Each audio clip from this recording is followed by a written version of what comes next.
여러분 안녕하십니까? 뉴스투데이 강원입니다.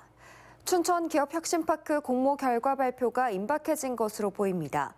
유치가 되면 춘천의 기업도시를 조성하는 것과 맞먹는 파급 효과가 기대됩니다. 벌써부터 정치권도 들썩이고 있습니다. 백승호 기자가 보도합니다. 지난 2005년 춘천시는 기업도시와 혁신도시를 원주에 모두 내주는 아픔을 겪었습니다. 이후 20년 동안 춘천과 원주의 인구 격차는 7만 명으로 벌어졌습니다. 춘천이 강원도에서 단독 공모한 기업혁신파크는 기업도시 시즌2로 불립니다.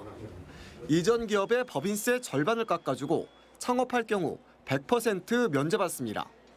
건폐율과 용적률도 기존 국토계획법의 1.5배로 완화됩니다. 파격적인 혜택에 적지 않은 기업이 몰릴 것으로 기대됩니다. 작년에 여러 가지 평가를 겪으면서 우리 시가 잘 준비했고 여러 가지 측면에서 우월하게 선정되리라는 기대와 확신을 가지고 있습니다. 춘천의 기업혁신파크 공모 결과는 다음 주쯤 발표될 전망입니다. 앞서 윤석열 대통령은 민생 토론회를 통해 경남 거제와 충남 당진을 기업혁신파크 사업지로 발표했습니다. 마지막 한 자리 남았는데 춘천이 유력하게 검토되고 있다는 관측이 나옵니다. 춘천의 장점은 부지 면적과 접근성, AI와 데이터 등 첨단 산업이 꼽힙니다. 지금 제가 서 있는 곳이 광판초등학교 인근인데 이 일대가 개발 예정지입니다. 전체 면적이 360만 제곱미터에 달합니다. 축구장 510개를 합친 크기로 거제와 당진시보다 7배 이상 개발 면적이 넓습니다. 또 기업도시를 주도하는 앵커 기업이 춘천에 본사를 둔 더존 비즈온이며 지금까지 입주사를 밝힌 업체가 350곳에 달합니다. 남춘천 IC 인근의 기업혁신파크가 조성돼 경쟁도시 가운데 수도권과의 거리가 가장 가깝다는 이점도 있습니다. 벌써부터 춘천 선거구에 출마한 일부 후보들은 기업혁신파크와 관련된 공약을 내세우며 군부를 지피고 있습니다. 하지만 춘천시는 차분히 공모 결과를 기다리고 있다고만 밝혀 결과가 확정되기 전까지 확대 해석을 경계하고 있습니다. MBC 뉴스 백소입니다. 이번 총선에서 강원도 전체 유권자의 39%가 60대 이상입니다.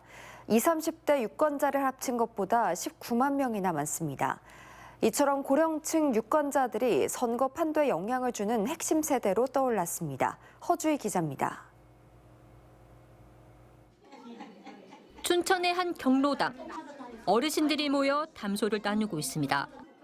다음 달 총선 때 투표하러 갈 건지 물었더니 모두 갈 거라고 답했습니다. 그럼요. 투표 한 번도 빠진 적이 없고 거기 가서 권리 행사하지. 우리 권리 행사할 데 없잖아요. 공약도 열심히 보시고요. 예, 열심히 봐요, 공약도. 지난 총선과 이번 총선의 유권자를 연령별로 분석해봤습니다. 4년 전 21대 총선 무렵 강원도에서는 60대 이상 유권자가 44만 명으로 20, 30대 유권자보다 9만 명 더 많았습니다. 그런데 이번 22대 총선을 앞두고서는 60대 이상 유권자가 51만 7천 명으로 20, 30대 유권자보다 무려 19만 명 이상 많아졌습니다. 4년 만에 노년층과 젊은층 간의 격차가 10만 명 넘게 더 벌어졌습니다. 지난달 기준 강원도 18세 이상 인구는 133만 명. 이 가운데 60대 이상 비율은 4년 전 34%에서 39%까지 올라갔습니다. 노년층은 통상적으로 투표율도 높기 때문에 후보들의 정책 공약도 노년층 위주로 쏠릴 수 있다는 우려가 나옵니다. 지역사회의 건강한 발전을 위해서는 어린이, 청소년, 여성, 그리고 이 젊은 부부들 이런 세대들을 위한 공약들이 반드시 마련이 돼야 할 것 같습니다. 60대 이상 표심은 전통적으로 보수 성향을 보이고 있습니다. 지난해 12월 도내 방송사들이 실시한 여론조사에서도 60대 이상은 국민의힘이 압도적으로 높았고 30, 40대와 50대는 더불어민주당 지지도가 상대적으로 높게 나타났습니다. 노년층 유권자가 젊은층 유권자보다 갈수록 더 많아지면서 선거에 미치는 영향력도 점점 더 커지고 있습니다. MBC 뉴스 허수입니다. 지역을 활성화하기 위해 제정된 혁신도시법과 지방대 육성법은 모두 지역에 위치한 공공기관이 지역 인재를 고용하도록 규정하고 있습니다. 그런데 지역 인재를 지방대생으로 한정하면서 역차별 논란과 함께 지역 활성화 효과가 떨어진다는 지적이 나오고 있습니다. 유주성 기자입니다. 얼마 전 국회 본회의를 통과한 지방대 육성법 개정안. 비수도권 공공기관에서 신입사원을 채용할 때 35% 이상을 지역인재, 즉 지방대생을 선발하도록 의무화했습니다. 지역인재를 지방대생이라고 정의한 겁니다. 이 정의에 따르면 수도권에서 거주하다 4에서 6년 남짓한 기간 동안 지방대학을 다니면 지역인재가 되고 20년 가까이 지역에서 거주하다 수도권으로 대학을 가면 지역인재가 아닌 게 됩니다. 지방 이전 공공기관의 지역인재 채용 규정을 담은 혁신도시법도 지역인재를 최종 학력을 기준으로 지역 고등학교 졸업자 혹은 지방대생으로 규정하고 있습니다. 역차별이란 지적이 나옵니다. 평생 살아온 도시에 다시 돌아가서 정착을 하고 싶다는 마음으로 해당 공공기관에 지원을 하는 학생들도 분명히 있을 텐데 이 제도를 단지 지방대생이 아니라는 이유로 활용할 수 없다는 거는 저는 역차별이라고 생각합니다. 두 번 모두 궁극적으론 지역 활성화를 위한 정책인데 기대만큼의 효과를 보지 못하고 있습니다. 강원과 충청 등 수도권 인근 혁신도시에선 수도권에서 출퇴근하거나 평일에만 회사 근처에 머무르는 경우가 흔합니다. 실제 2023년 12월 말 기준 원주 혁신도시의 가족 동반 이주 비율은 33%. 2019년엔 30%였는데 매년 1%포인트도 오르지 않았습니다. 나머지는 출퇴근을 하거나 가족을 두고 홀로 이주했습니다. 제대로 된 정착이 이루어지지 않고 있는 겁니다. 또 지방대 육성법에선 지방대생이 타 지역에 위치한 지방 공공기관에 입사할 때도 혜택을 주는데 전혀 연고지가 없는 지역에 근무하게 될 가능성이 높아 정착 가능성이 떨어집니다. 지난해 여야는 이런 문제를 해결하고 정착률을 높이기 위해 지역인재 범위를 지역에서 모두 초중고를 졸업한 사람까지 확대하는 혁신도시법 개정안을 내놓기도 했습니다. 그러면 이제 대학을 뭐 서울로 갔다든지 아니면 또 다른 지역으로 갔던 친구가 다시 고향으로 돌아오면 훨씬 더 지역에 정착해서 살 확률이 높고 또 거기에 익숙한 만큼 그 지역에 충분한 더 다른 효과들도 충분히 더 생길 거라고 봅니다. 혁신도시법 개정안이 국회에 표류한 사이 또다시 지역인재를 지방대생으로 한정한 지방대 육성법이 통과되면서 다음 국회에서라도 하루빨리 개정 논의가 이뤄져야 한다는 지적이 나옵니다. MBC 뉴스 유주성입니다. 삼척시청 여자 핸드볼단은 리그에서 강호의 자리를 지키고 있습니다. 핸드볼 리그는 올 시즌부터 프로화를 표방하며 핸드볼 H리그를 출범시켰는데요. 삼척시청은 다시 우승에 도전하고 있습니다. 배현환 기자가 보도합니다. 빠르게 뛰어나가며 패스를 주고받고 몸싸움을 벌이며 공을 돌리고 뺐습니다. 강력한 슈팅을 날려 골문 구석구석으로 집어넣는 연습도 쉴 새 없이 이어집니다. 삼척시청 여자 핸드볼단이 구슬땀을 흘리고 있는 겁니다. 지난 2시즌 연속 우승을 차지한 삼척시청 핸드볼단은 새롭게 출범한 핸드볼 H리그에서도 우승에 도전하고 있습니다. 2021-22 시즌과 22-23 시즌에 연속 우승을 차지한 삼척시청은 올 시즌 초반에는 부상 악재를 만나며 성적 역시 당초 기대에는 못 미치고 있습니다. 지난 시즌 MVP를 차지한 김민서 선수가 부상으로 시즌 아웃됐고 주축 선수인 김원아 선수 역시 부상으로 경기에 제대로 나서지 못하고 있습니다. 다행히 국가대표 골키퍼 박세영 선수가 역대급 방어력을 보여주며 삼척시청은 14경기 7승 1무 6패의 성적으로 8개 팀 가운데 4위를 지키고 있습니다. 선수들은 상위 4개 팀까지 진출하는 플레이오프 진출을 확신하고 있습니다. 부상 선수들도 지금 회복하고 있고 남은 선수들로 지금 훈련 열심히 하고 있으니까 플레이오프에 꼭 진출하는 모습 보여드리겠습니다.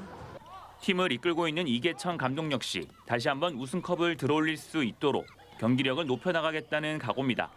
시작부터 부산 선수들이 많아서 지금 고전을 하고 있는데 또 3라운드 시작됐고 이제 또 삼척에서 하니까 또 선수들 시민들 응원 받아서 힘내서 그래도 끝까지 최선을 다해봐서. 삼척시청은 오는 11일 오후 3시 삼척시민체육관에서 인천광역시청과 맞붙고 17일 오후 3시 역시 같은 장소에서 광주도시공사와 맞대결을 벌이게 됩니다. MBC 뉴스 배현환입니다. 신경호 강원도 교육감이 도지사와 도교육감의 러닝메이트제에 대해 교육 자치성이 보장되는 제도라면 고민해 볼 수 있다고 밝혔습니다. 신 교육감은 교육감 선거를 2번 치러봤는데 교육감 선거처럼 깜깜이 선거는 없다며 교육 자치와 교육의 정치적 중립성이 제도적으로 보장될 수 있다면 러닝메이트제 등 선거제도 개편에 대한 논의를 할 수 있다고 말했습니다. 하지만 현 시점에서 단체장과 교육감의 러닝메이트제는 강원도가 추진하는 특별자치도 입법 과제이지 도교육청이 추진하는 교육특례는 아니라고 선을 그었습니다. 지난달 소비자 물가지수가 한 달 만에 다시 3%대로 올라갔습니다. 강원지방통계지청이 발표한 2월달 강원 지역의 소비자 물가 동향을 보면 강원도 소비자 물가지수는 115.15로 지난해 같은 달보다 3.1% 올랐습니다. 설 명절이 지났지만 귤은 68.8, 사과는 51.7% 비싸지는 등 과일류의 가격 흐름을 나타내는 신성 과실 항목이 1년 전보다 36.4% 올라 물가 상승의 주된 원인으로 나타났습니다.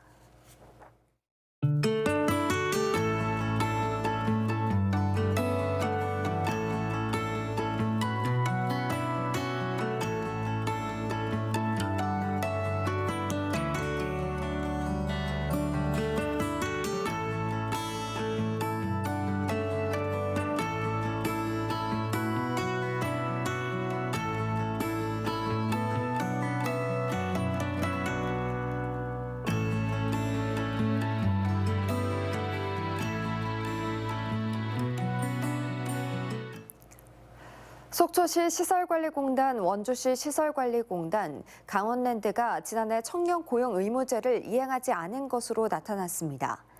고용노동부가 공고한 2023년 공공기관 청년 고용 의무제 미이행 기관 명단 공표에 따르면 속초시 시설관리공단과 원주시 시설관리공단을 포함한 24개 지방공기업과 강원랜드와 한국광해강업공단 등 공공기관 73곳이 포함됐습니다.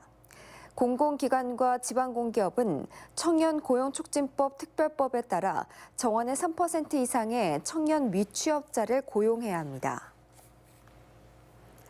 춘천시 동면에 조성될 술-에너지 융복합 클러스터 착공식이 오는 11일에 열립니다.